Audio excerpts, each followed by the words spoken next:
Billionaire dad sees poor little girl crying in front of her demolished house. What happens next is unbelievable. Derek Hayes adjusted his sunglasses as he stepped out of the gleaming black Audi. The afternoon sun beat down on the open lot, making him squint for a moment. His driver remained in the car with the air conditioning running, a small display of power Derek no longer even noticed. "Mr. Hayes, the project is on schedule." The construction manager rushed to catch up with him, holding a clipboard and speaking with short breaths. "The demolitions were completed yesterday. We'll start clearing the debris this afternoon." Derek just nodded, his eyes scanning the site. Piles of broken concrete, splintered wood, and abandoned belongings were strewn across what had once been a residential block. Now, it would be another major development, the 20th supermarket in the Hayes Retail Solutions chain. "Sign of the numbers good?" Derek asked, not really caring about the answer. He already knew they were. They always were. "Excellent, sir. The estimated return exceeds our initial projections by almost 15%. Derek smiled slightly. That was all that mattered. Numbers going up, charts pointing upward, the next project already planned before the current one was even finished. The machine could not stop. He checked his watch, a meeting with investors in 2 hours. Enough time for a quick inspection and then a quick lunch at the club. "I'm going to take a walk," he announced, dismissing the manager with a gesture. "I want to see the full perimeter. Of course, Mr. Hayes, be careful with the rubble. We haven't done the full cleanup yet." Derek walked across the lot, pleased with his new acquisition. The location was perfect, a developing area, a large plot, few legal obstacles after the last residents were removed. He took his phone out of his pocket to take a few photos to show the investors. That's when he heard it. A faint sound, almost inaudible over the noise of machinery in the distance. Someone was crying. Derek frowned, putting his phone away and turning toward the sound. He took a few hesitant steps, rounding a pile of wreckage that had clearly been the outer wall of a house. And there, sitting on a small pink suitcase, was a little girl. She was small, maybe 5 years old, with dusty blonde hair and tear-filled blue eyes. She wore a yellow dress stained with dust and was hugging a worn-out teddy bear. Her tears left clean streaks on her dust-covered face. Derek froze. Children were not his territory. He had one face, of course, but Haley was cared for by nannies, private tutors, and his ex-wife. He rarely had to deal with her alone for more than a few hours. "Hey," he called out, uncomfortable. "You shouldn't be here. It's dangerous." The little girl looked up, her blue eyes widening as she saw the man in the expensive suit. She didn't move, just hugged the bear tighter to her chest. "Where are your parents?" Derek insisted, looking around. "You can't be here alone," the girl sniffled, wiping her nose on the sleeve of her dress. "My mum went to find us a place to stay," she answered in a small voice. "She told me to wait here with our things." Derek looked at her things. The small pink suitcase and the bear were clearly the only belongings she had managed to save. A lump formed in his throat. "Side, what's your name?" "Zoe," she replied, still crying softly. "Zoe," Derek repeated. "Why are you crying?" Her answer hit him like a punch to the gut. "They tore down our house," Zoe said, pointing to the rubble beside them. "We didn't have the money to pay." Derek looked in the direction she was pointing, one of the demolished houses. Her real family had lived there. This real child had slept there yesterday. "This house was yours?" he asked, his voice losing its usual firmness. Zoe just nodded, the tears returning with force. "And now we have nowhere to go. Mommy said it's going to be okay, but she was crying too." Derek swallowed hard. He was used to seeing properties, not people. Lots, not stories. Profits, not consequences. The world he had built for himself was made of spreadsheets, not children's tears. "How long has your mum been gone?" he asked, trying to keep his voice neutral. "I don't know. She said she'd be back soon," Zoe answered, now wiping her tears with determination. "Yes, but she can't be too long because I'm hungry." The simplicity of that concern, hunger, a basic need, made Derek feel something strange in his chest. Discomfort. No, it was deeper. It was a kind of unease he couldn't identify. "I can wait with you," he offered, surprising himself. "Until your mum gets back." He sat on a piece of concrete, keeping a respectful distance from the girl. They sat in silence for a few minutes, Derek occasionally checking his watch. The meeting with the investors would start in an hour and a half now. "Do you work here?" Zoe asked, curious. Derek hesitated. "Yes." "Sort of. Did you tell them to break our house?" The innocent question pierced him like a blade. He couldn't answer. "Mommy said a man told us we had to leave," Zoe continued, looking at her bear. She tried to explain that we didn't have anywhere else to go, but he didn't want to hear it. With every word the girl spoke, something inside Derek broke. He had never been present for the evictions. They were just numbers in reports. X families relocated, Y owners compensated. He had never seen the faces, never heard the stories. "Does your bear have a name?" he asked, trying to change the subject. "Buddy," Zoe replied, showing him the worn-out toy. "He's my best friend. Mommy said I could only bring one thing when we had to run, and I chose him. A choice no child should ever have to make." Derek felt the discomfort grow. It was something heavier than simply disliking the situation. It was a corrosive feeling that seemed to eat away at him from the inside. Guilt. He was feeling guilt.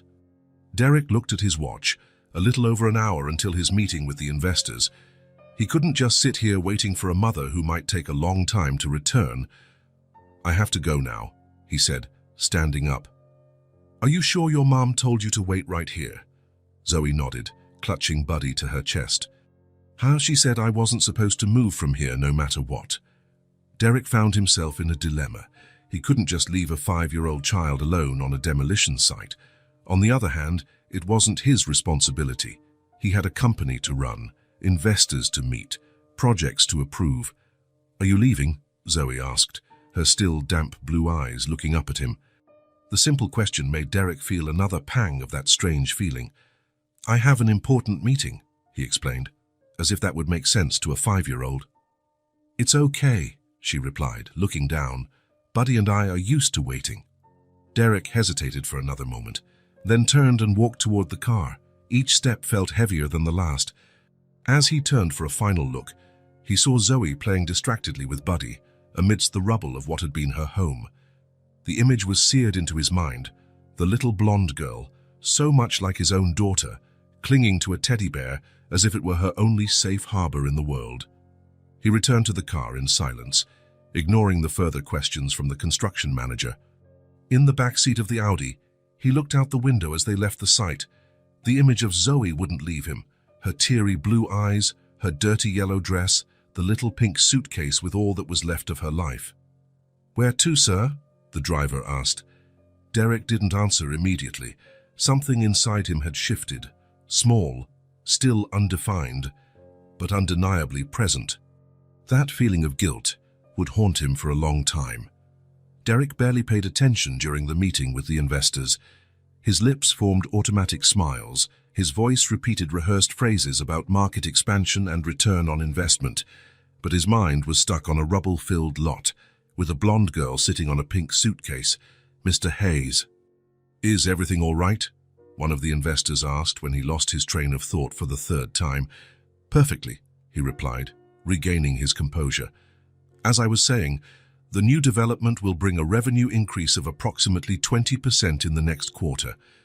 When he finally got home, the sun had already set. The mansion was quiet, as always. 32,000 square feet of silence and cold marble. Derek loosened his tie as he walked up the stairs.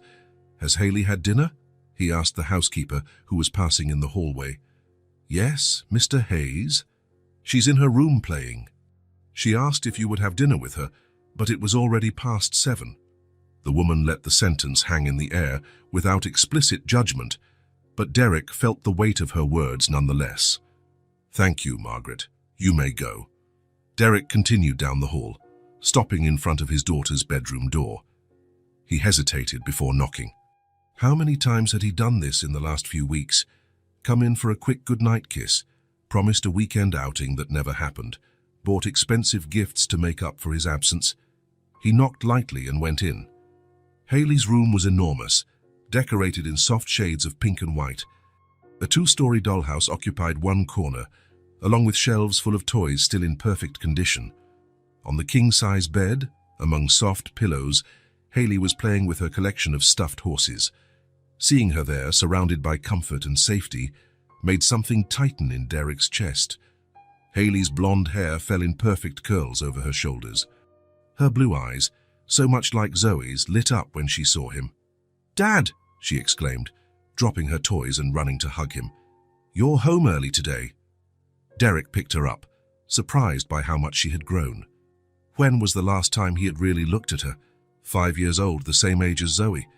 But what different worlds they inhabited. "Sayakam, how was your day, princess?" he asked, sitting on the edge of the bed with Haley on his lap. "It was fun. The teacher taught us about the phases of the moon, and then I played with Sophia at recess. Then we—" Derek listened to his daughter talk, but his mind drifted between the present and the memories of the demolished lot. Haley had a room bigger than the entire apartment where Zoe and her mother probably lived. She had more toys than she could ever use, clothes she barely wore once before they were replaced, and Zoe had only a worn-out bear and a pink suitcase. "Dad?" Haley's voice brought him back. "You're different today. Are you worried?" Derek blinked, surprised by his daughter's perception. "Why do you think that?" "Because you're looking at me, but you're not seeing me," she replied with the direct simplicity of children. "Mom does that when she's thinking about her problems." Derek smiled, touching his daughter's delicate face. "I was just thinking about some things today. I met a little girl your age." "Where?" Haley asked, curious. Derek hesitated. How could he explain? "At a place where we're building a new store. She was all alone." "Where was her mum?" "She had gone to take care of some things." The answer sounded hollow even to him. He had left a 5-year-old child alone on a lot full of rubble. What would Gabrielle, his ex-wife, say if she knew someone had done that to Haley? "Was she nice?" Haley asked, picking up one of her stuffed horses. "I think so. We didn't talk much." "Can she come play here? I have a ton of toys and only Sophia comes over sometimes." The innocent question shot through Derek like an arrow. The image of Zoe sitting on this luxurious bed, staring in wonder at all the toys Haley had. It would be comical if it weren't so tragic. 2 girls of the same age, with the same appearance, separated by a chasm he had helped create. "I don't know, sweetie. Maybe." Haley shrugged and went back to playing, but Derek remained seated, watching her. She picked up one horse, then another, creating elaborate stories in her mind, safe in her protected world. What if it were her? The question arose like a whisper in his mind. What if it were Haley sitting in the rubble of her demolished home? What if it were Haley holding her favorite toy, knowing it was all she had left? What if it were Haley who was hungry, waiting for a mother who had gone out to find a place for us to stay? Derek felt a lump in his throat. For 6 years, since founding Hayes Development, he had only seen numbers, not people. Revitalized areas, not displaced families.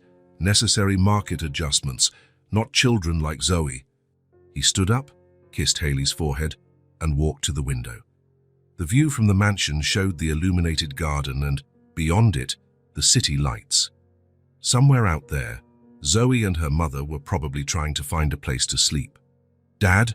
Haley called again. "Or do you promise you'll come say goodnight before I fall asleep?" Derek turned, seeing his daughter among the soft pillows and expensive toys. Guilt consumed him from within.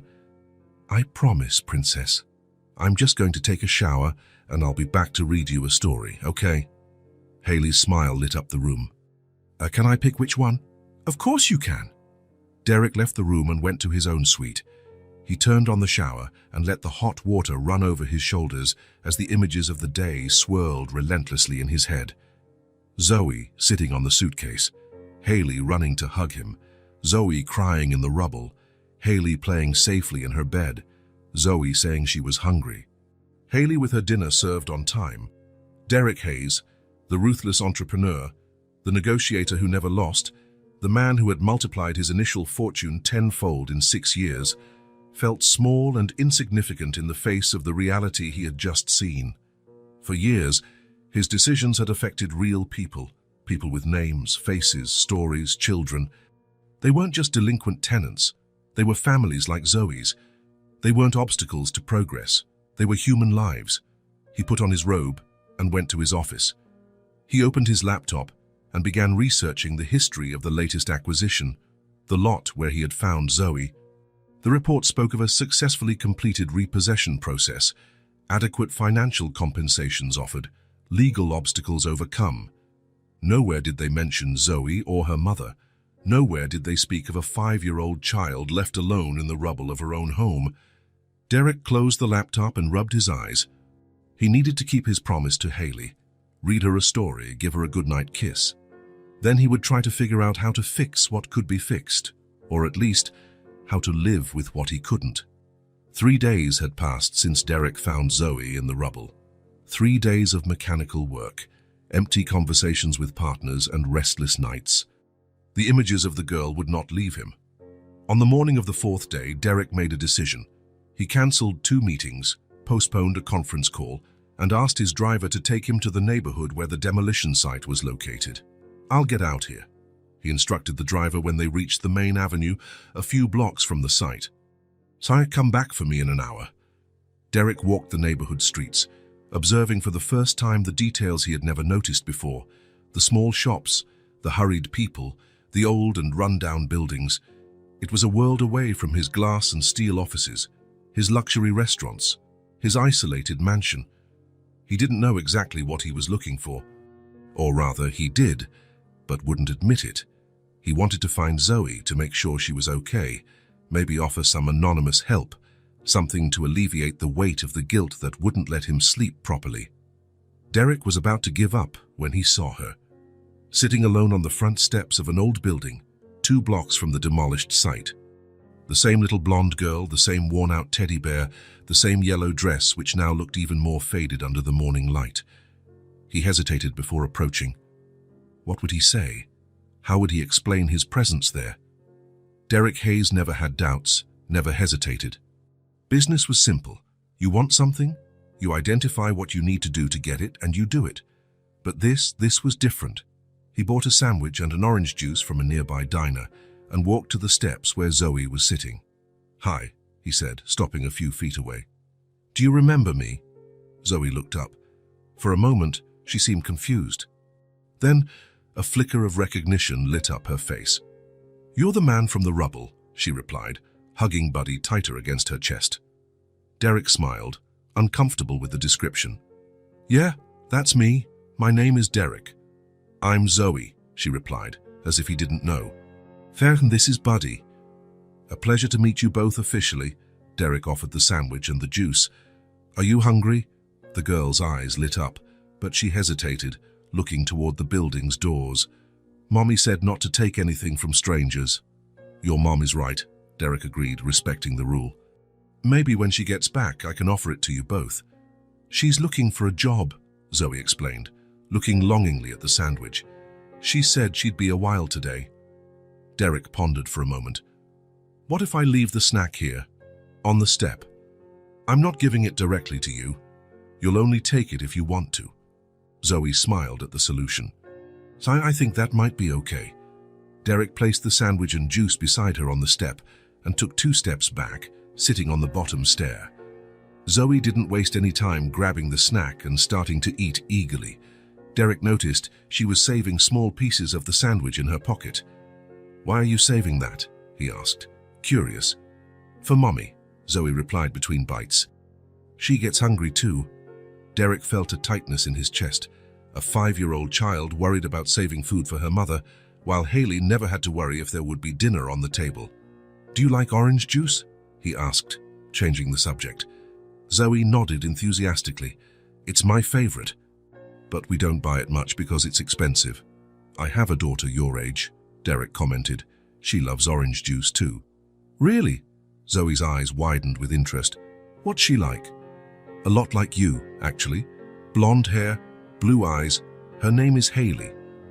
"Does she have a best friend like Buddy?" Derek smiled. "She has several stuffed animals, but I think her favorite is a horse named Star." "Wow, a horse." Zoe hugged Buddy. "Did you hear that? She has a stuffed horse?" As Zoe finished her sandwich, Derek continued talking about Haley, the books she liked, her favorite games, how much she loved it when he read her stories before bed. It was strange how he talked more about his daughter with this unknown girl than with his own partners and friends. Do you read her stories every night? Zoe asked. Derek felt a pang of guilt. Not always. Sometimes I get home late from work. My mom always reads to me, Zoe said with pride, even when we're really tired. She says stories are more important than sleeping. Derek nodded, thinking about how many nights he had missed with Haley because of meetings and business dinners that now seemed so insignificant. Haley's nanny probably read more stories to her than he did. Your mom is right, he replied sincerely. Stories are very important. You can read to me one day too, Zoe suggested with the innocence of children. If Mommy says it's okay. It would be a pleasure, Derek replied, surprised by his own sincerity. They talked for a few more minutes. Zoe told him how she and her mother were temporarily living in that building, in a borrowed room. She told him about the new kindergarten she would go to when things got better, and how she missed her friends from her old school. Derek listened, fascinated by the resilience of this child. There was no self-pity in her voice, just a simple acceptance of life as it was. That's when they heard hurried footsteps coming up the stairs. Zoe! A woman's voice sounded worried. Derek turned and saw a young blonde woman rushing toward them. She wore faded jeans, a simple shirt, and carried a worn-out bag. Her eyes, the same intense blue as Zoe's, first fixed on her daughter, then on Derek, and immediately narrowed with suspicion. Who are you? She asked, pulling Zoe close in a protective gesture.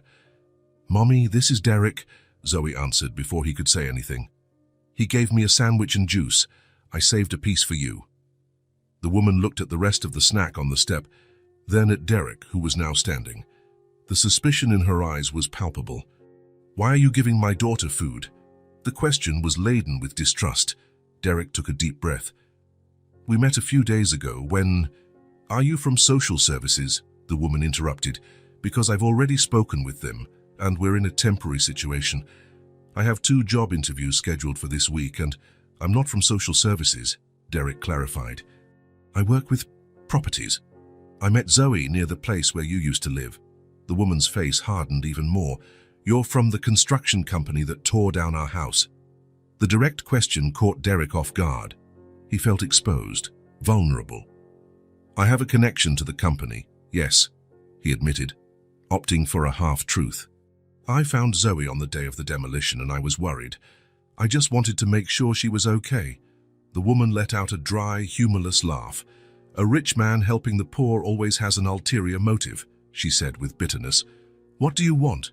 To ease your conscience, or is this some kind of charity project to make you feel better? The words hit him like a slap. They were harsh, but they contained a truth he couldn't deny. He wasn't really there for Zoe. He was there for himself, to assuage his guilt. Mommy, Zoe intervened, tugging on the hem of her mother's shirt. Derek has a daughter my age. She has a stuffed horse. The woman looked at her daughter, then at Derek again. Her gaze was still suspicious, but something had softened. Rachel, she said finally. My name is Rachel. Derek Hayes, he replied, extending his hand. Rachel hesitated before shaking it briefly. I appreciate your concern for my daughter, Mr. Hayes, but we're fine.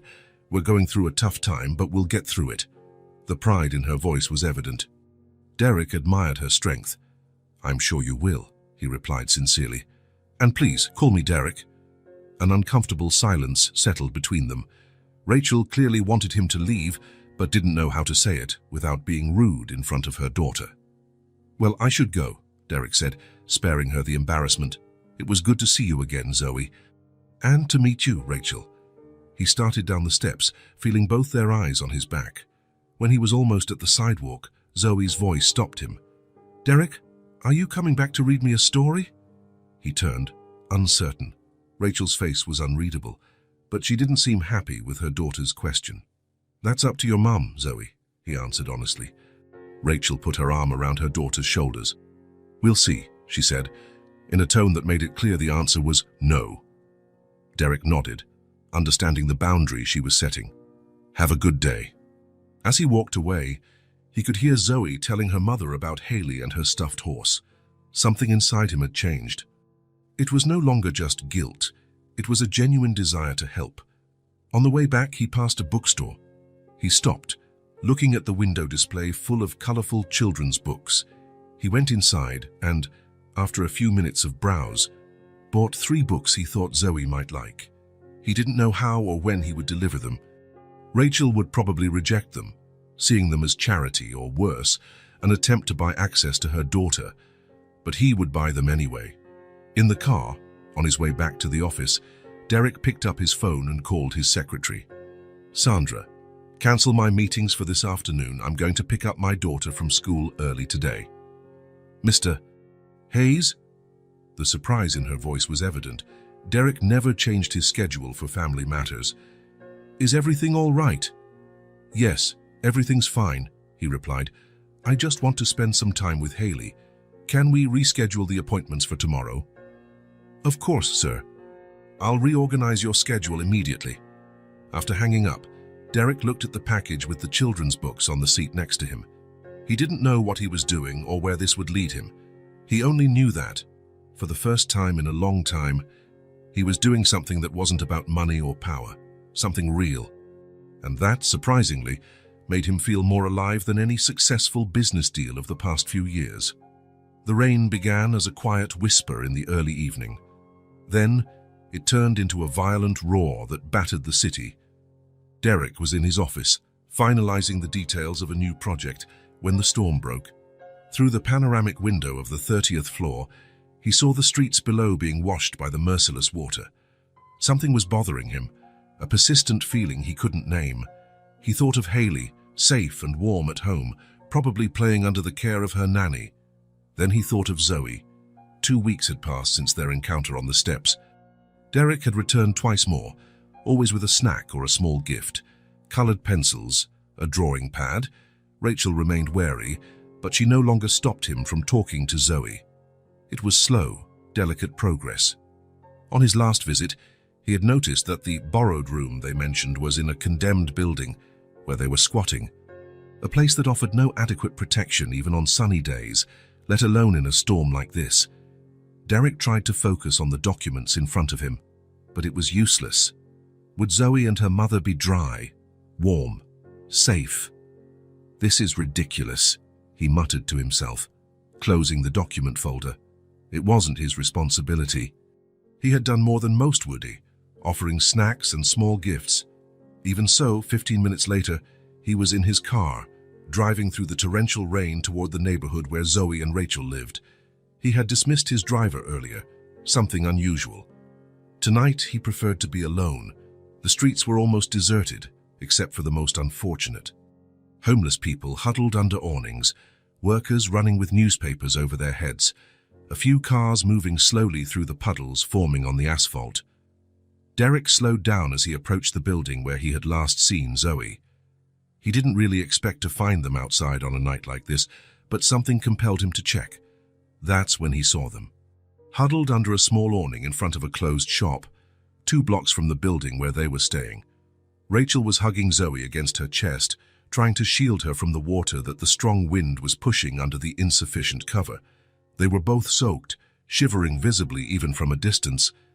Derek parked the car haphazardly and ran across the sidewalk, feeling the cold rain soak through his expensive suit in seconds.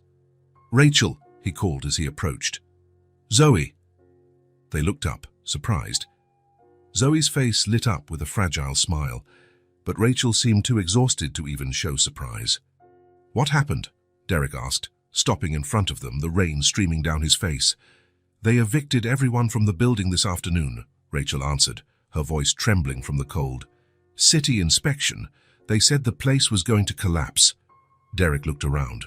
There was no one else on the streets, no visible shelter. "Where are you going to spend the night?" Rachel shrugged, a gesture of helplessness that said more than any words. "Derek."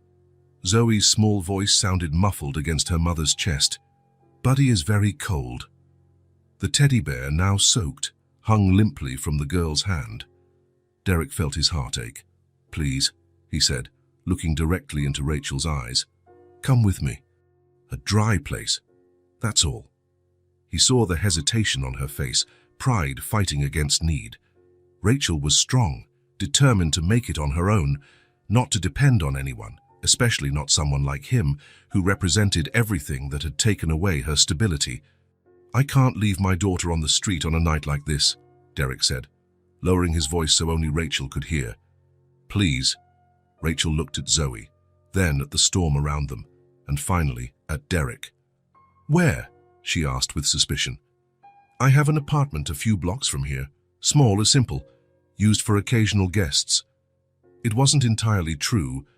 The apartment was an investment, kept empty for appreciation, but it was a safe, dry place with beds, hot water, and food. No strings attached, Derek assured her, seeing her hesitation. You can stay just for tonight, if you prefer. Tomorrow, we'll look for another solution. A clap of thunder roared above their heads, making Zoe flinch in fear. That's what decided it for Rachel. Just for tonight, she agreed, getting up with difficulty, her clothes heavy with water. Derek quickly led them to the car. He turned the heat on full blast as he drove through the flooded streets. In the rearview mirror, he saw Zoe in the back seat, hugged by her mother, her lips still blue with cold. 10 minutes later, he parked in the garage of a middle-class building. It wasn't luxurious like his own residence, but it was clean, safe, and well-maintained. He went up with them to the 5th floor.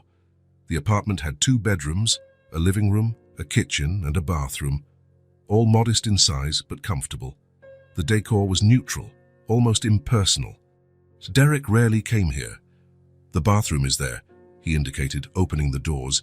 There are clean towels in the closet. I'll see what I can find for you to wear while your clothes dry. Rachel nodded, still wary, but necessity spoke louder. She took Zoe to the bathroom while Derek searched the closets for something that might fit. He found some t-shirts and sweatshirts he kept there for emergencies. They would be too big, but at least they would be dry. He left the clothes at the bathroom door and went to the kitchen. The apartment was rarely used, but Derek kept some non-perishable items in the cupboards. He found pasta, tomato sauce, some cans of tuna and soup. He was putting water on to boil when Rachel and Zoe came out of the bathroom. Both were wearing his t-shirts as makeshift dresses, the sleeves rolled up several times. Zoe was holding Buddy, who had been carefully dried with the hairdryer. Better? Derek asked. Zoe nodded enthusiastically. Much better. And Buddy too. Rachel just nodded her head, still awkward with the situation. I'm making something for you to eat, Derek said. It's nothing special, but it will warm you up. You didn't have to bother, Rachel muttered, sitting at the kitchen table with Zoe. It's no bother, he replied sincerely. They ate in silence, pasta with tomato sauce and tuna, accompanied by canned vegetable soup. It wasn't sophisticated, but it was hot and tasty. Derek watched Zoe eat with a voracious appetite, probably the first full meal she'd had in days. You can have the master bedroom, Derek said when they finished. It has a double bed. I'll take the guest room. We don't need to kick you out of your room, Rachel protested. Actually, I rarely sleep here, Derek admitted. This is just a spare apartment. He saw Rachel's gaze harden slightly. For someone who had lost the only home she had, the idea of a spare apartment sounded like an insult. You're safe here, Derek said, trying to change the subject. The storm could last all night. As if to confirm his words, thunder rumbled outside, followed by the fierce howl of the wind against the windows. The rain continued to fall, mercilessly. Derek took the dishes to the sink while Rachel helped Zoe brush her teeth with a new toothbrush he had found in the closet. Then the mother took her daughter to the bedroom. Derek stayed in the living room, giving them space and privacy. About half an hour later, Rachel returned to the living room. She seemed less tense, but still uncomfortable. Zoe's asleep, she reported, stopping at the entrance to the room. She was exhausted. I imagine you are too, Derek replied. Why are you doing this? The question came directly, without beating around the bush. What do you want from us? Derek took a deep breath. It was a fair question. I care about your daughter. A lot. The words came out simple, honest. And by extension, I care about you too. Why, you don't even know us. Derek didn't have a ready answer. How could he explain the guilt, the desire for reparation, the unexpected connection he had felt since their first meeting? I met Zoe on the day they demolished your house, he admitted finally. She was alone among the rubble. That image, I can't forget it. Rachel studied him for a long moment, as if assessing the sincerity of his words. "You work for the construction company that evicted us," she said. It wasn't a question. Derek nodded, no longer trying to hide. "It wasn't personal," he said, immediately realizing how empty the phrase sounded. "I mean, I never thought about the real people affected by these projects. They were just numbers on a spreadsheet, until I met Zoe." Rachel crossed her arms. "Kevin, now you're trying to make up for it." "Maybe," Derek admitted. "But it's not just that. Your daughter, she reminds me of what's truly important." A silence settled between them. Outside, the rain continued mercilessly. "I'll accept your help tonight," Rachel said finally. "Not for you, but for Zoe. She deserves a dry, warm bed." Derek nodded, respecting her honesty. "Tomorrow, we'll decide on the next step," she added, turning to go back to the room. At the door, she stopped. "Thank you," she said, without looking back, the word almost inaudible before she disappeared down the hall. Derek stayed in the living room, listening to the storm outside. Something had changed that night. A door had opened, small, still hesitant, but undeniably real. And for the first time in a long time, he felt he was doing something that truly mattered. A week had passed since the night of the storm. Rachel and Zoe had stayed in the apartment for 3 days, until Rachel found a temporary job as a waitress and rented a small room in a nearby boarding house. Derek had offered for them to stay longer, but Rachel had insisted on going her own way. Pride, independence, dignity, all of that mattered to her. Derek respected her decision, but he didn't disappear. He visited Zoe almost daily, always bringing a small gift, a book, a piece of fruit, a sweet treat. To his surprise, Rachel began to let her guard down a little. They weren't friends, but there was a silent truce between them. At home, Derek talked more and more about Zoe to Haley. His daughter, curious by nature, bombarded him with questions about this mysterious girl who seemed so much like her. "Does she like princesses, Dad?" Haley asked during Saturday morning breakfast. "I think so," Derek replied, cutting a pancake into small pieces. "She has a yellow dress she wears almost every day." "Like Belle," Haley exclaimed, referring to the character from her favorite movie. "Can I meet her? Please." Derek hesitated. The idea had crossed his mind several times, but it never materialized. How would Rachel react?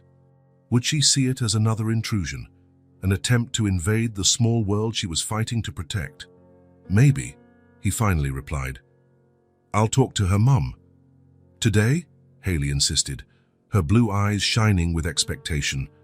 Derek smiled at his daughter's persistence. "Sus, we'll see."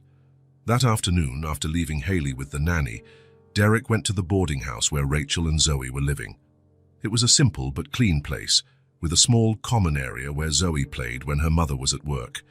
That's where he found her, coloring in a used book he had brought a few days earlier. "Derek?" Zoe exclaimed when she saw him, running to hug his legs. This was a recent development. The girl had overcome her initial shyness and now greeted him with genuine enthusiasm. "Hi, Princess," he greeted, crouching down to her level. "Where's your mum?" "She's resting for a bit.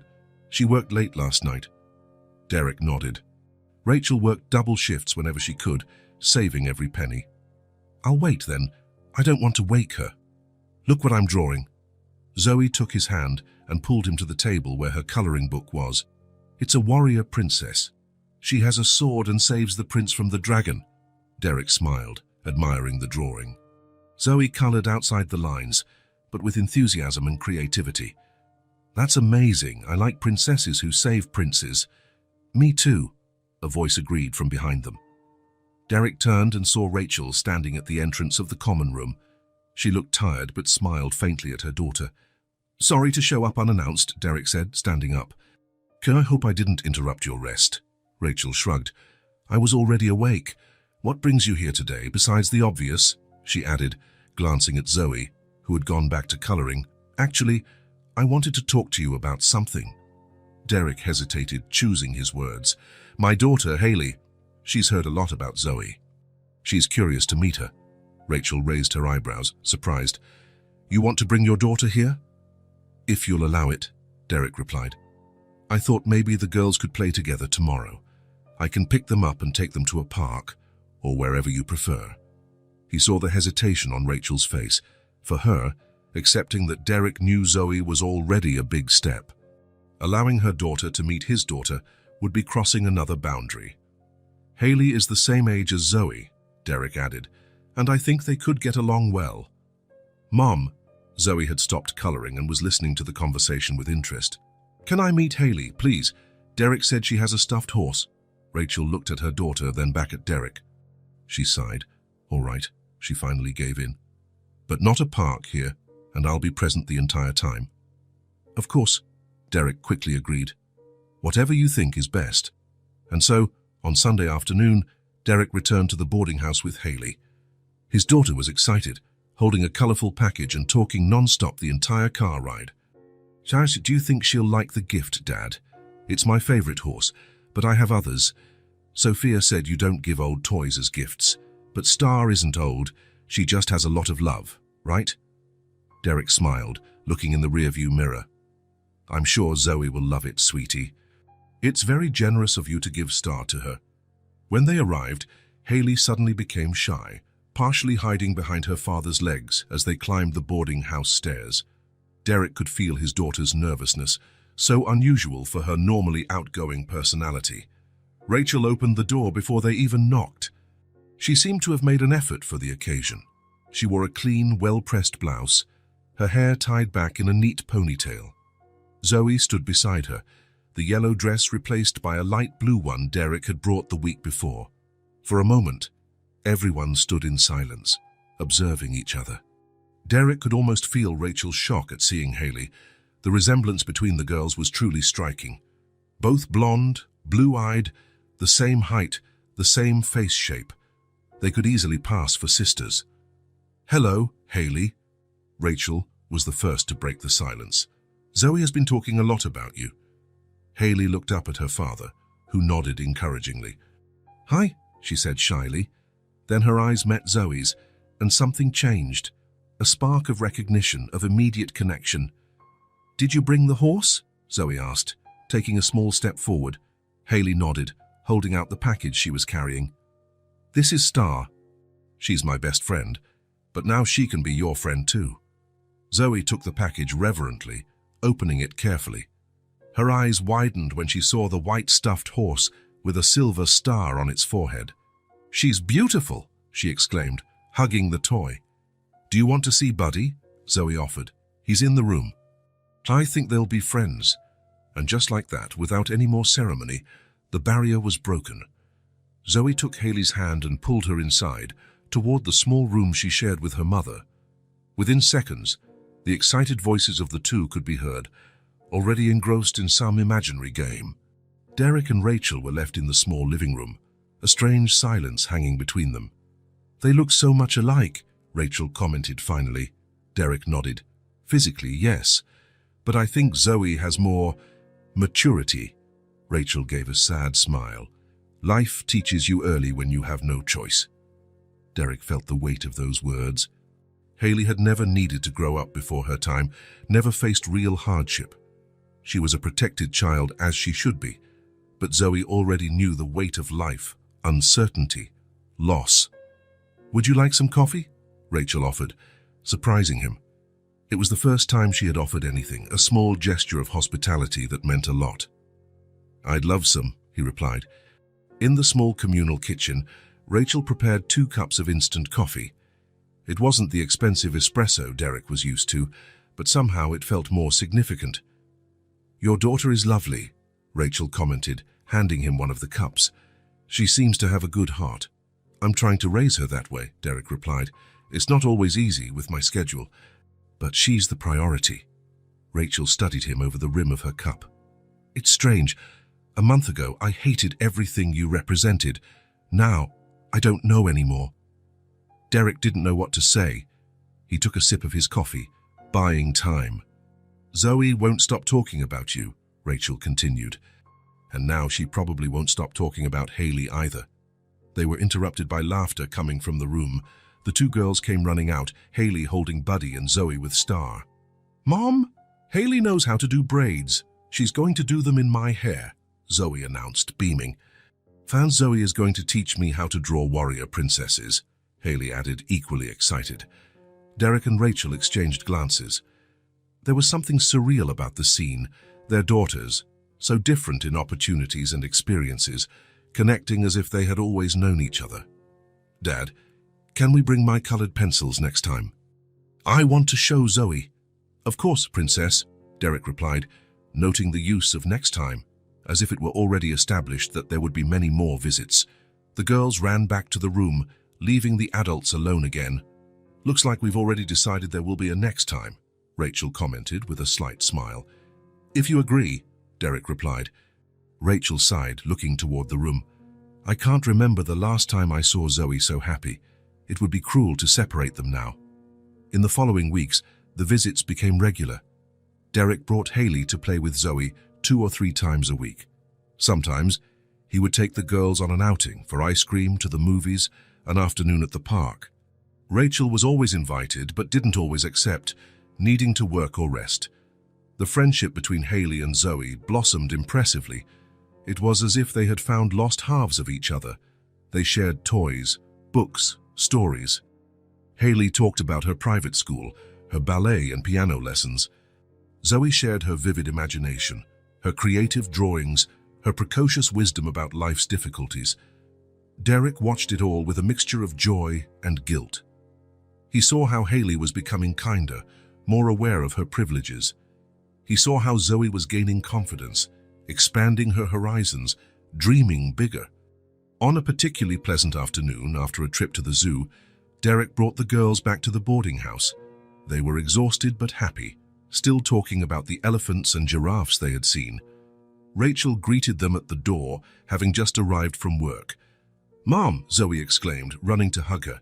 We saw a bunch of animals. And Haley's dad bought us ice cream, and I got a piggyback ride from her, and we took a picture with a huge snake. Rachel smiled, listening to her daughter's excited account. Her eyes met Derek's over Zoe's head. There was gratitude there, mixed with something more complex that he couldn't name. Thank you for taking care of her today, Rachel said. It sounds like it was fun. It was great, Derek replied. They both behaved perfectly. Haley, who was almost asleep on her feet, leaning against her father, opened her eyes. Can we do it again next week? Please. Derek looked at Rachel, leaving the decision to her. We'll see, she replied, but her tone was light, almost playful. It was a huge step up from the initial distrust. Later, after putting Haley to bed, Derek sat in his mansion's office, thinking about the day. Something was changing, not just in Zoe and Rachel, but in himself. Caring for these two people had become important, almost essential. He looked at the photo they had taken at the zoo. The two girls smiling, hugging, with faces so similar they could be twins. On either side of them, Derek and Rachel, both with cautious smiles, still navigating unknown waters. An unlikely family, brought together by tragic circumstances, but finding something valuable amidst the rubble. Derek put the photo in his drawer, feeling that he was only just beginning to understand what really mattered in life. Autumn arrived, bringing cold winds and golden leaves. 2 months had passed since Haley and Zoe's first meeting, 2 months of a growing friendship between the girls, of regular visits, of small outings that brought joy to everyone. Rachel had found a better job as an administrative assistant at a small company. The salary was still modest, but it allowed her and Zoe to move from the boarding house to a tiny 1-bedroom apartment. It was simple, with used furniture and peeling walls, but it was the first place they could call home since they lost their house. Derek had helped with the move, although Rachel didn't know that he had also discreetly paid 3 months' rent in advance to the landlord. Some things she still wouldn't accept as direct help.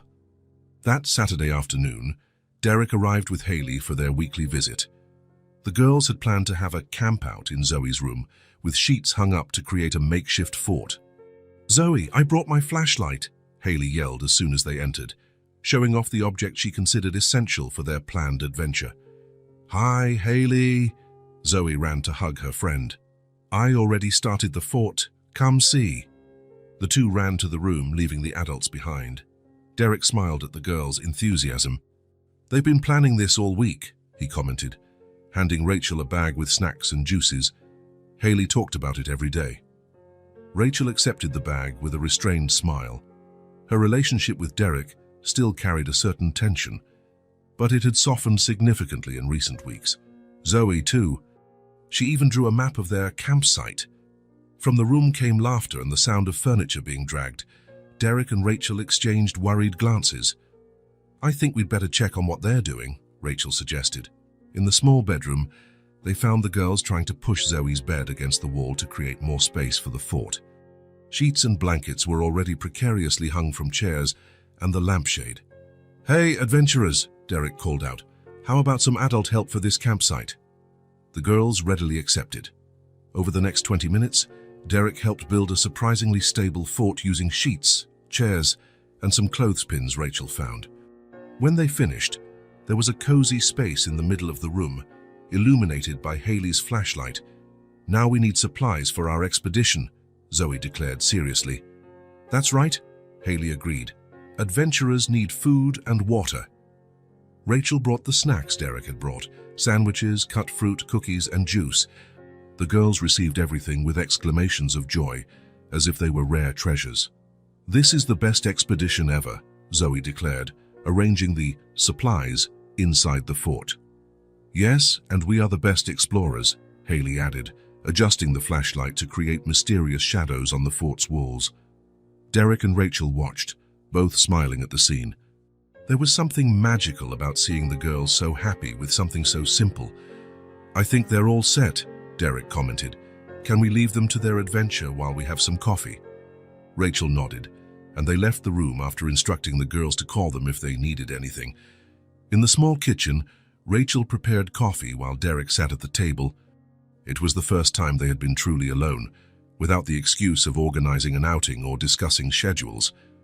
"So," Rachel said, placing the cups on the table, "Haley seems excited about the new school year." "Yes," Derek replied.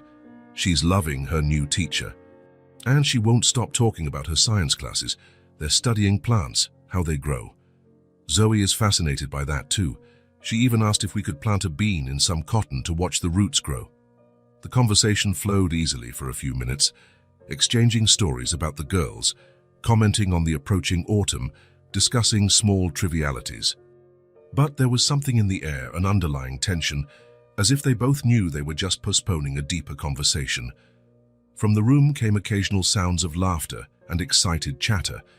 The girls were in their own world, inventing stories and adventures. "They've formed an incredible bond," Derek commented, looking toward the room. "I've never seen Haley connect with someone so much." "Zoe too," Rachel agreed. "She's always been a lonely child, ever since it was just the two of us." The silence returned, heavier this time. Derek took a sip of coffee, gathering his courage. "Rachel," he began cautiously, "I've never talked about Zoe's father." Rachel looked up, surprised by the direct observation. For a moment, Derek thought he had crossed a line, that she would close up again, but to his surprise, she put her cup down and took a deep breath, as if making a difficult decision. "His name was Nathan," she began, her voice low so the girls wouldn't hear from the room. "But we met in college. I was studying business. He was studying engineering. We got married in our senior year, too young according to our parents." A sad smile appeared on her lips. "Zoe was born a year later. We had just bought our house, a small place, but it was ours." Derek listened in silence, sensing the difficulty with which she spoke. "Nathan worked for a construction company. Ironically, he was brilliant, dedicated. He thought he had a future at the company, that he would grow there." Rachel paused, taking a sip of coffee. "When Zoe was 3, he discovered a serious structural problem in one of the projects, flaws that could put lives at risk. He reported it to his superiors, insisted that something had to be done." Derek felt a knot in his stomach, guessing where the story was headed. "They fired him," Rachel continued, her voice now distant. "They said he was exaggerating, causing trouble. Nathan couldn't get another job in the field. The industry is small, people talk. He started working as a rideshare driver, doing odd jobs to support the family." She stopped, taking a deep breath. "He slept little, ate poorly, One day, he fell asleep at the wheel. "I'm so sorry," Derek said, his voice low. The silence between them was momentarily broken by a burst of laughter from the room. The contrast between the girl's joy and the sadness of the conversation was almost painful. "I was left with the debts," Rachel continued after a moment. "The mortgage, the loans we had taken out for renovations, the medical bills. I tried to keep everything in order, took on 2 jobs, sold what I could. But it wasn't enough." Derek listened to every word, feeling the weight grow in his chest. Rachel's story was not unique. How many other families had gone through similar situations because of decisions he made in comfortable boardrooms, looking only at spreadsheets and projections? The bank foreclosed on the house after a few months. We managed to rent a small apartment for a while, but prices in the area were rising. New developments, urban revitalization, you know the speech. Rachel looked at him directly. Suddenly, we couldn't afford the rent anymore. The landlord sold the building to a construction company that planned to demolish everything and build a commercial complex. Derek felt a chill run down his spine. He knew that project. It was his. They gave us 30 days notice, but we had nowhere to go. I tried to explain our situation, ask for more time. No one wanted to listen. The day after the deadline, the machines were already there. I barely had time to grab our clothes and documents. Rachel paused, looking out the window. "You know what's most ironic? The building where Nathan identified the structural problems partially collapsed 6 months later. 2 people died. If they had listened to him." Derek closed his eyes for a moment. Every word from Rachel was like a blow, every detail revealing another layer of pain his business decisions had caused. "I don't know why I'm telling you all this," Rachel said with a humorless laugh. "I guess it's because, in some strange way, you're the first person since Nathan who seems to genuinely care about Zoe. About both of us." The weight of his omissions suffocated Derek. For 2 months, he had built a relationship based on a half-truth. Rachel knew he was connected to the construction company, but she didn't know he was the owner, the president, the person who signed the eviction and demolition orders. "Rachel," he began, his voice hoarser than he intended, "there's something I need to tell you." She looked at him, intrigued by the sudden change in his tone. "The construction company that demolished your house." Derek swallowed hard, knowing there was no turning back after the next words. "It's mine." The silence that followed was absolute. Rachel stared at him, motionless, as if the words were still processing. "What?" she finally asked, her voice almost a whisper. "Hayes Development. It's my company. I'm the owner, the president." The words came out with difficulty. "That day, when I found Zoe in the rubble, I was there to inspect the site." Rachel rose slowly, placing her cup on the table with excessive care, as if afraid that any sudden movement might shatter what little control she had left. "You knew," she said, her voice now trembling. "This whole time, you knew exactly who we were." "Not at first," Derek tried to explain, also standing up. "I only realized it was the same property when you mentioned the demolition. After that, yes, I knew. And you said nothing. It wasn't a question, but an accusation. You came into our lives, met my daughter, brought Haley to play with her, all while knowing that it was you. You who left us with nothing." "Rachel, please, let me explain." "Explain what?" Her voice rose now, anger finally breaking the surface. "That you felt sorry for us, that your conscience was weighing on you, and you needed to redeem yourself. That we were a convenient charity project for you to feel better about the empire you build by destroying lives like ours." Derek had no answers. Every accusation found a painful echo of truth within him. "I really care about you both," he said finally. "At first, yes, it was guilt, but then it was guilt. Then it became so much more than that." Rachel shook her head, tears beginning to stream down her face. "I trusted you," she said, her voice breaking. "We trusted you, and it was all just disguised guilt, wasn't it? Don't come back." The last words were said with a finality that hit Derek like a physical blow. "Please, think of the girls," he tried to argue. "Are Haley and Zoe?" "Get out of my house," Rachel interrupted. "Now!" In the makeshift fort in the bedroom, Zoe and Haley had stopped their games. The raised voices from the kitchen had reached them, shattering the magic of their imaginary campout. "Is your mom mad at my dad?" Haley whispered, her eyes wide. Zoe nodded, hugging Buddy to her chest. "She sounds really mad." The two cautiously crept out of the fort and into the hallway. From there, they could see and hear the adults in the kitchen. "What's going on?" Zoe asked in a small voice, entering the kitchen with Haley by her side. Rachel took a deep breath, trying to control her emotions in front of her daughter. "Derek and Haley are leaving now, sweetie, but we haven't finished our expedition," Zoe protested. "Another day," Rachel replied firmly. "Mommy, why are you crying?" Zoe approached, concerned. Rachel crouched down to her daughter's level. "Sometimes adults disagree about important things, sweetie. Now say goodbye to Haley." The girls looked at each other, confused and scared by the sudden change in atmosphere. "But we were going to sleep in the fort," Haley said, looking at her father with teary eyes. "I'm sorry, Princess," Derek replied, placing a hand on his daughter's shoulder. "Don't we have to go now?" "It's not fair," Haley protested, tears starting to fall. "We didn't even do anything wrong." Zoe approached her friend and took her hand. "Don't cry, Haley. We can finish the expedition another day." But Haley could feel that something was very wrong. Even at 5 years old, she could sense the tension, the anger, the sadness that permeated the air. "Do you promise we'll play again?" she asked Zoe, her voice trembling. Before Zoe could answer, Rachel intervened. "Come on, girls. Time to say goodbye." The two hugged tightly, as if sensing it wouldn't be just a temporary farewell. Derek watched, his heart breaking to see how his omission was now hurting not just Rachel, but two innocent children. "Let's go, Haley," he called softly, holding out his hand. Reluctantly, Haley let go of Zoe and took her father's hand. Rachel remained by Zoe's side, a protective hand on her daughter's shoulder. "Rachel," Derek tried one last time. "No," she cut him off. "It's over." As they left the apartment, Derek looked back one last time. Rachel was hugging Zoe, who was watching over her mother's shoulder, her blue eyes filled with tears and confusion.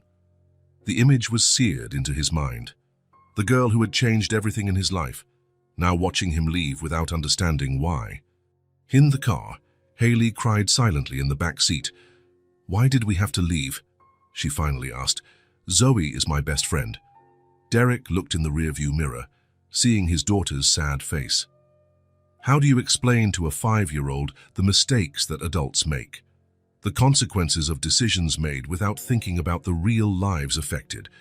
"Sometimes people need times, Princess," he replied, knowing the explanation was inadequate. "Rachel is upset with me right now." "But why?" Derek took a deep breath. "Because I did something that hurt her and Zoe, even though I didn't mean to. And now she's angry." "You can say you're sorry," Haley suggested with the simple logic of children. "When I do something wrong and say I'm sorry, you always forgive me." Derek felt tears well up in his own eyes. "Sometimes, Princess, an apology isn't enough. Sometimes, what we've done is too big to be fixed with words." Haley fell silent, processing the information. Then, with a wisdom that surprised Derek, she said, "Then maybe you need to fix it with actions, not with words." Derek looked at his daughter in the rearview mirror, amazed by her perception. "Maybe you're right, Haley. Maybe you are." For the rest of the drive home, Derek thought about his daughter's words. Rachel had every right to be furious, to kick him out of their lives. He had hidden the most important truth, had entered their lives under false pretenses. But Haley was right. If words weren't enough, maybe actions could be. Not to earn forgiveness, he had no right to that, but to do what was right, regardless of the personal outcome. As he drove through the city streets he had helped reshape, Derek Hayes began to formulate a plan, not to win back Rachel's trust, but to correct as much as possible the harm he had caused, not just to her and Zoe, but to all the other Rachels and Zoes his business decisions had affected over the years. It was time to face the painful past, not just theirs, but his own. 2 weeks had passed since the fight with Rachel. 2 weeks of silence, of failed attempts at contact, of unanswered messages. Derek had tried everything, calling, leaving voicemails, even sending a formal letter of apology. Nothing worked. The mansion, once just spacious, now felt immense and empty. Footsteps echoed through the marble hallways. Voices sounded hollow in the large rooms. It was as if something fundamental had been removed from the structure, leaving only a cold, hollow shell. But the worst part was seeing Haley. The once talkative and energetic girl was quiet, pensive. Her drawings, once colorful and full of sunshine, now had darker tones, lonely figures. The nanny reported that she asked about Zoe every day, wanting to know when they would see her friend again. It was a Saturday morning, the kind of day that, in recent weeks, would have been filled with a visit to Zoe and Rachel. Derek was making breakfast, something he rarely did before, but which had now become a ritual to compensate for the emptiness he felt.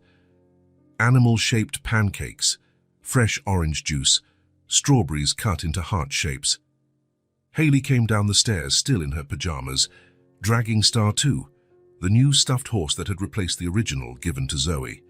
She sat at the kitchen table, looking at the pancakes without her usual enthusiasm. "Good morning, Princess," Derek greeted, placing the plate in front of her. "Look, I made an elephant today. See the trunk?" Haley looked at the pancake and managed a weak smile. "Thanks, Dad."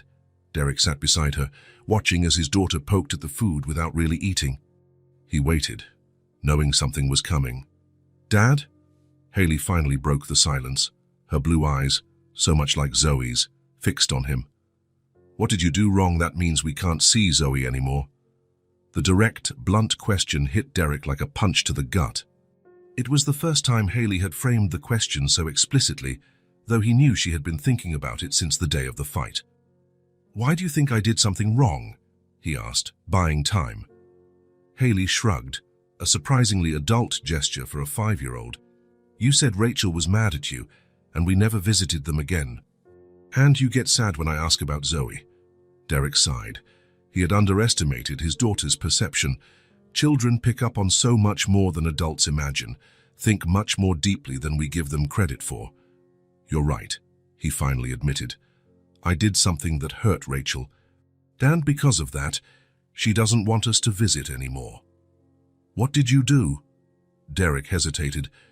How could he explain concepts like eminent domain, real estate development, and social consequences to a child? How could he talk about guilt, omission, and pain? "Remember how Zoe and Rachel lost their house?" he began, opting for a simplified version of the truth. "And how they had to live in different places until they found their new apartment?" Haley nodded, remembering the conversations she had overheard. "Well, the company that made them lose their house is mine. I'm the owner, and I didn't tell Rachel that for a long time." Haley frowned, processing the information. "You took their house." The innocent question carried the weight of the entire situation. Derek felt a lump in his throat. "Yes," he answered honestly. "Not directly. I didn't think about them specifically when I made the decision. But yes, at the end of the day, I am responsible." "That wasn't nice, Dad," Haley said with the brutal frankness of children. "No, it wasn't," Derek agreed. "And that's why Rachel is angry. She has every right to be." Haley pushed her plate away, the elephant-shaped pancake now cold and untouched. "But what about Zoe? Is she mad too? Does she not want to be my friend anymore?" Derek felt his heart ache. "I'm sure Zoe still wants to be your friend, Princess." "This has nothing to do with you two. It's a problem between adults." "Then why can't we see her? It's not fair." Haley's voice began to tremble, her eyes filling with tears. "She's my best friend, and I gave her Star, and we were going to make more forts and—" Derek hugged his daughter as she cried, feeling his own throat tighten with restrained emotion. The emptiness he felt was just a fraction of what Haley was experiencing, the loss of a true friendship, the first deep connection she had formed outside her family circle. "I know, Princess," he murmured into his daughter's blonde hair. "I know it hurts." When Haley's sobs subsided, she pulled away, wiping her face with the back of her hands. "Can you fix it, Dad? Can you say you're sorry?" Derek felt a tightness in his chest. "I've already tried, sweetie. Sometimes I'm sorry isn't enough." "Then do more," Haley insisted. "Do something big, like when you broke Grandma's vase and bought her a new one." Derek almost smiled at the comparison. If only it were as simple as replacing a broken vase. "I'm trying, Princess," he promised. "I'm thinking of ways to fix things." Haley nodded, seeming satisfied with the answer for now. She picked up her fork and began to eat the cold pancake, as if she had done her part by presenting the problem and now trusted her father to solve it. Later, after leaving Haley playing with her building blocks in her room, Derek went to his office. He sat at the mahogany desk, looking out the window at the immaculate garden below. Late autumn, the golden leaves falling slowly from the trees. The emptiness inside him wasn't just about the absence of Rachel and Zoe in their lives. He realized it was something deeper, more fundamental. It was the emptiness of who he could have been, a different man, more aware, more human, and wasn't. For years, Derek Hayes had built his life and career on numbers, not people, profits, not stories, expansion, not community. He had believed that success meant more money, more properties, more power, and in the process, he had become exactly the kind of person he would despise if he met them in another circumstance. Rachel was right to kick him out. She was right to protect Zoe from him. What kind of man entered the life of a vulnerable child, knowing he was responsible for her situation, and said nothing? What kind of man watched the suffering he caused and still remained silent? Derek opened the drawer and took out the photo they had taken at the zoo. The two girls smiling, so alike, he and Rachel at the ends, adults trying to navigate an unknown terrain. An image of what could have been but now seemed impossible. The emptiness he felt was the space between the man he was and the man he now wanted to be. Between the Derek who signed eviction orders without a thought for the consequences and the Derek who now understood the human cost of every decision. Between the distant father Haley had before and the present father he was trying to become. He placed the photo on the desk and picked up the phone. There were people he needed to contact, decisions to make, actions to initiate, not to win back Rachel, that would be too much to hope for, but to try to be the man he should have been from the beginning. To fill the emptiness not with substitutes or distractions, but with the person he finally realized he needed to become. A week after the conversation with Haley, Derek was in his office at the Hayes Development Headquarters. His desk was covered in documents, not the usual construction contracts or development projects, but something completely different. Forms for creating a foundation, donation paperwork, social housing projects. James Sullivan, his lawyer for over a decade, watched with a confused expression. "Derek, I understand you want to make some kind of compensation, but this," Sullivan pointed to the papers, "you're talking about millions of dollars, about completely changing the direction of the company." "I'm the majority shareholder," Derek replied calmly, "and I'm not asking for your opinion, James. I'm asking you to prepare the documents." The lawyer sighed, recognizing the tone that meant Derek would not change his mind. "And what about this other matter?" he asked, pointing to a separate folder. "At the scholarship for the girl." "That's personal," Derek replied. "I want it to be anonymous, legally ironclad. No conditions, no possibility of revocation. She deserves this, regardless of what happens between me and her mother." Sullivan nodded, gathering the papers. "I'll prepare everything." "But I think you should consider—" "I've considered enough," Derek interrupted. "In fact, the problem was precisely not having considered it before." When the lawyer left, Derek looked out the panoramic window of the 30th floor. The city stretched out below, a mosaic of buildings, streets, and parks. How many lives had been affected by his decisions over the years? How many families like Rachel's and Zoe's? He couldn't change the past, but the future was still in his hands. 3 days later, Derek parked his car, not the luxury Audi, but a more discreet model, in front of the building where Rachel worked. He had discovered she'd gotten a job as an administrative assistant at an accounting firm. The pay was better than at the restaurant, but still insufficient to provide Zoe with the kind of education and opportunities Derek knew she deserved. He waited on the sidewalk without entering the building. He didn't want to put her in an awkward situation in front of her colleagues. When the workday ended, he saw Rachel leaving among a group of employees. She froze when she saw him. For a moment, Derek thought she would simply ignore his presence and walk on. He wouldn't blame her if she did. But after saying goodbye to her colleagues, Rachel walked toward him. Her face showed no anger, only weariness and a cautious curiosity. "What do you want, Derek?" she asked directly, without hostility, but also without any hint of forgiveness. "5 minutes," he replied. "That's all. After that, if you want me to never show up in your life again, I'll respect that."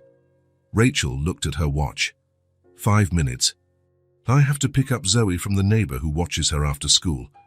They walked side by side to a small nearby park. Rachel kept her distance, her arms crossed defensively. "How is she?" Derek asked. "Zoe, she misses Haley," Rachel answered honestly. "She asks about her almost every day." Derek nodded, feeling the weight of those words. "Haley too. She's quieter, draws less." They sat on a bench with enough space between them to make it clear they were not friends, just two people having a necessary conversation. "Rachel, I didn't come to ask for forgiveness," Derek began, choosing his words carefully. "I don't have that right. I came because there's something I need to say, and a few things I want to offer, with no strings attached." She studied him with cautious eyes, but didn't interrupt. "I can't change what I did," he continued. "I can't undo the demolition of your house. I can't bring Nathan back. I can't erase the months of hardship you and Zoe went through." Derek paused, gathering his courage. "But I can change what I do from now on. I want to ensure Zoe has everything that was taken from her. Education, security, a future." He took an envelope from the inside pocket of his jacket and offered it to Rachel. "What's this?" she asked, making no move to take it. "Documents for a scholarship for Zoe at Westwood Academy." Rachel raised her eyebrows, surprised. "The private school where Haley studies. The one that costs more per year than I make in 3. Derek nodded. "It's a full scholarship, guaranteed until the end of high school. It includes uniforms, school supplies, extracurricular activities, everything. My name isn't on it. It officially comes from an educational foundation. No one but the two of us will know the source." Rachel stared at the envelope, still not touching it. "Why would you do this?" she asked, her voice softer. "Because Zoe deserves every possible opportunity," Derek replied simply. "Because she is brilliant, curious, and brave. And because, yes, I feel responsible for what happened to you."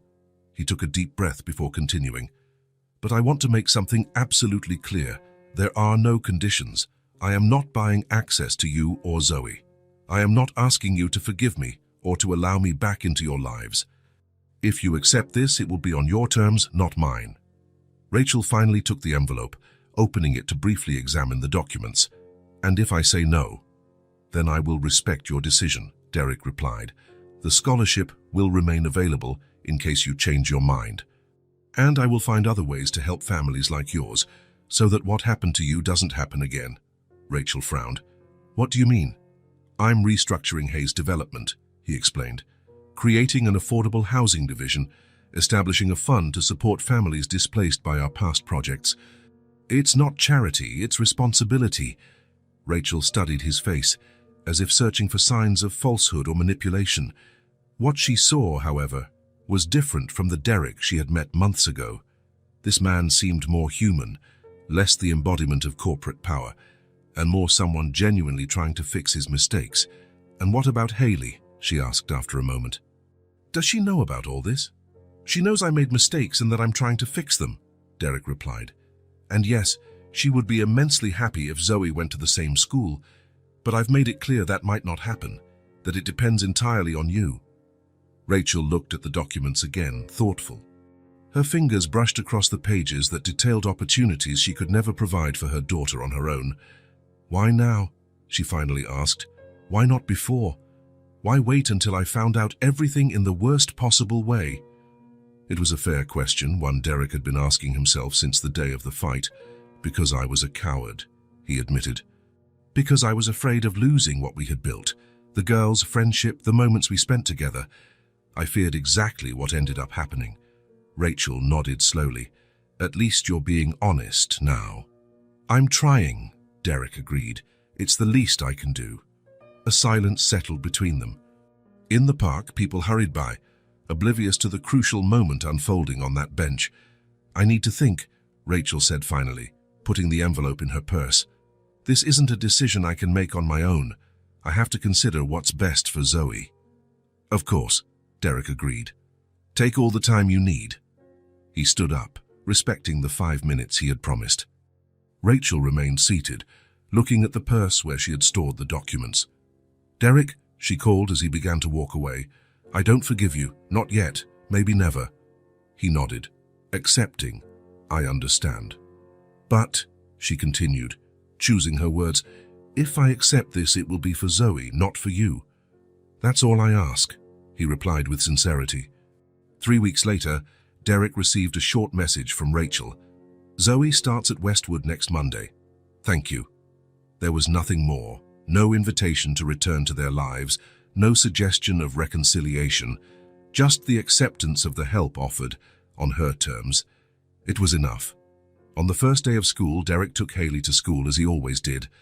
His heart beat faster with the possibility of seeing Zoe again, but he was determined to keep his distance, not to force anything. "Dad, look!" Haley exclaimed suddenly, pointing to the school entrance. "It's Zoe! It's Zoe!" And there she was, wearing the Westwood navy blue uniform, her blonde hair in a braid. Beside her, Rachel, holding her backpack and looking slightly out of place among the other well-dressed parents. Haley let go of Derek's hand and ran toward her friend. The two girls hugged as if the months of separation had never existed, talking at the same time, laughing, jumping with joy. Derek remained where he was, watching from a distance. He didn't want to invade the moment, didn't want to pressure Rachel. When his eyes met hers across the schoolyard, he simply nodded in acknowledgement. She returned the gesture, without a smile, but also without the anger he had seen last time. Weeks turned into months. Derek kept his promise of distance, letting Rachel set the boundaries of contact. Sometimes, he would receive a brief message about a school activity the girls were doing together. Occasionally, she would allow Zoe to visit Haley to play, always with the nanny present, never with Derek. He accepted everything without question, without pressure, without expectations. This new arrangement wasn't about him. It was about the girls, about giving Zoe the opportunities she deserved, about allowing their friendship to flourish again. On a spring afternoon, almost 6 months after Zoe's return to Haley's life, Derek received an unexpected call from Rachel. "The girls have a school project to do together," she explained. "It's about different families. I thought maybe they could do it at your house this weekend, if you're available to supervise them." Derek felt a wave of emotion that he tried to control. "Of course, that would be great. Do you want me to pick Zoe up, or would you prefer to bring her?" "I'll bring her," Rachel replied. And Derek, "Thank you. Not just for the school, but for everything else you've been doing." "What do you mean?" There was a pause. "The new housing project in my old neighborhood, the foundation for displaced families. I know you're behind it all." Derek didn't respond immediately. He hadn't done it for her to know, to gain credit or gratitude. It was the right thing to do, he said simply. "Yes," Rachel agreed. It was. A year after the day of the scholarship, everyone's life had changed significantly. Rachel had been promoted to administrative manager at her company. Her salary now allowed her to live with comfort and dignity, without depending on anyone's financial help. There was something in her posture that wasn't there before, a confidence, a certainty of her own worth. Zoe excelled in school, not only academically, but also in arts and sports. She had adapted quickly to the new environment, winning over friends and teachers with her intelligence and kindness. But no one held the special place in her life that Haley did. The two were inseparable. They shared schoolwork, secrets, dreams for the future. Hayes' development had also transformed. The new affordable housing division had already built its first condominium, offering decent housing at fair prices, with priority given to families displaced by the company's previous projects. The support fund had helped dozens of families find stability again. Derek watched it all with a mixture of joy and humility. He had learned to be a more present father to Haley, inspired by Rachel's devotion to Zoe. He had transformed his company, prioritizing human impact alongside profit. And he had accepted that some things couldn't be completely fixed, only acknowledged, respected, and used as lessons for the future. When he saw Rachel at school meetings or during the girls' occasional visits, there was a cautious cordiality. They weren't close friends, they weren't family, but they had found a balance. He remained present as support, but not as an intimate part of their lives. He played his part with dignity, from a distance, with respect. It was enough. It had to be. Deep down, Derek knew that true redemption wasn't in Rachel's forgiveness, but in the real changes he had made. In the way he now looked into the eyes of the people affected by his projects, how he listened to their stories, how he considered their needs, in the way he was raising Haley to see beyond privilege, to understand responsibility and empathy. The truth, after all, was not just in the words he had said that day in the park. It was in the actions that followed, in the daily choices, in the person he had decided to become, not out of guilt or remorse, but out of the conviction that it was the right path. An act of truth that day after day continued. If this story touched your heart, subscribe to the channel and turn on notifications so you don't miss the next ones. Leave a like because it helps this story get recommended to more people. See you in the next story.